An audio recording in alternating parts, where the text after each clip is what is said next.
more important. I say like a guy like you that's got a construction management more or less in house and management in house. I like to think that's a competitive edge, either from raising capital or troubleshooting. If I can come into the Oh, for office and sure. sit down with my operating guy, not the on-site, but the person that's at the top, and I can sit down with the construction, and we're all under one roof. I still feel that what we do, if I get a broker deal sent to me that everyone in the country has seen, and I go and buy that deal and I go hire a third party Hmm. manager that anyone can hire, and then I go try and raise capital, depending on who your capital sources are, I think anyone can do that. Now, Yeah. I don't think anyone can do that very well. I think anyone can do that, and people will mess it up.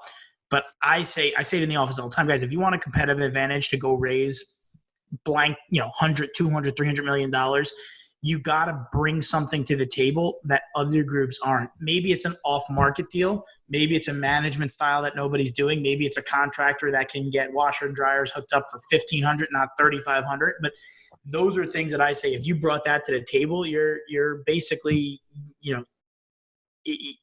people are going to want to invest in you because you do it differently. Chris agrees and disagrees. I think the disagree is you're not giving us enough credit for being able to fix problems quickly.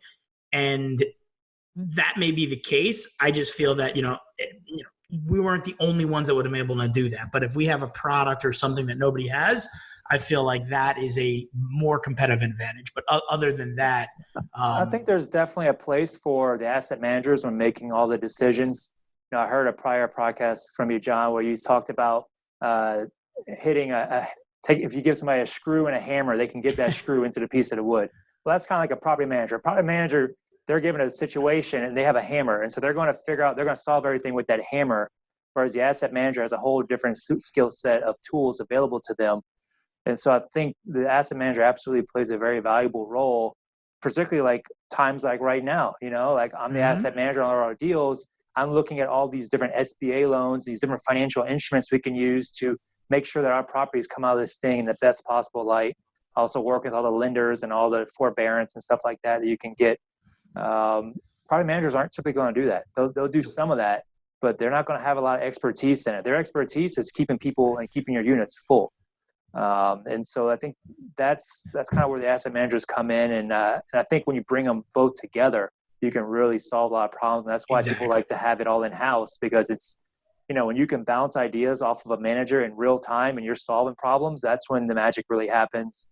And then we just add that third wheel to the equation with the construction guys. So now with the three of us are always, we're doing our value add thing. It really sparks fly. So absolutely. I even you're 100% right. Like I said, I downplay what we do, but you're right. It's the finesse that you bring. You're going to fix problems. But it was funny because yesterday we got an email from one of our managers, and I called Chris, and I was like, "Oh, what the hell!" Like, we spoke about this already. And then later that day, I spoke to one of our other managers on our other site, and I call Chris back. I'm like, night and day. It's just one guy that doesn't think the world's ending. One thinks the world's ending.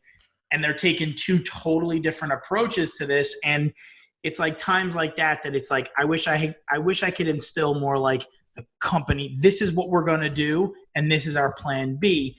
But it's hard when I put myself into the position.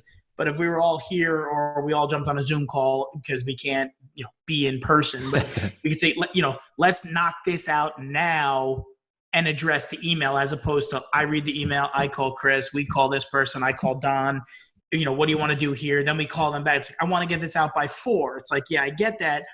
But it's so like, that's the piece that I think, what we do is different and it's good and it's great. But when it comes together, it's like I feel like you're just a little bit better because you can bounce ideas off right away, as opposed to having to think about it and then let get that time delay, right? You got to email somebody, they got to respond. Yeah, absolutely. We have the whole water cooler talk, that you don't typically get in house. And the other cool thing about in house that it isn't really that people maybe don't realize, but happens in everyday life is the entire hierarchy of how just society is as a whole. And I'm really good at just staying in the back and letting my managers and my partners run operations and do their thing. And I have very little engagement at all with the property managers, other than just friendly, hi, how are you? Keep up the family. I'm the nice guy. But if I need to, I can walk onto a property, or if shit hits the fan, it becomes very serious whenever I'm there and they see me taking action. So I think you have that power as also maybe not as much as an asset manager, but when it is in house, basically their view is that it's coming from the top down, and so they realize that the situation is a bit more important.